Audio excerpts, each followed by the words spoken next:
Hi, ako nga pala si Chin, nakatira dito sa Australia from Philippines kasama ng aking Aussie partner at Aussie baby. For today's video nga, ay pinick up namin yung free shoes galing sa marketplace. Ako nga ang laging nag-drive para mahasa yung driving skills ko. Tinadrive ko nga ng 100 km/h depende sa speed limit. Nung mga unang araw ng pagdadrive ko nga ay kinakabahan ako at takot na takot. Hanggang sa nasanay na lang ako mag-drive.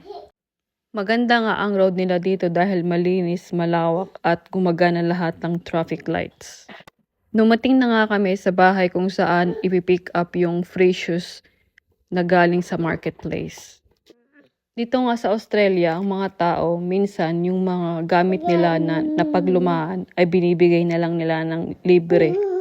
Ipipick up mo na lang. Ito nga yung libre na 4 na shoes para kay Troy. Dumiretso nga kami sa supermarket at ito naman si Troy ay tuwang-tuwa talaga kapag nakakalabas ng bahay. Ang kagandahan nga dito sa supermarket nila, minsan ay may libreng prutas para sa mga bata. Nasa self-checkout counter na nga kami at nag-decide kami na dito kami mag-checkout dahil mas mabilis at mas mamamonitor namin yung mga binili namin. Dito nga ay pwedeng ikaw yung mag-scan ng mga pinamili mo o kaya doon ka pupunta sa counter para sila ang mag-scan. Dito nga minsan ay nag-half price sila. So, yun lang. See you sa next vlog. Bye!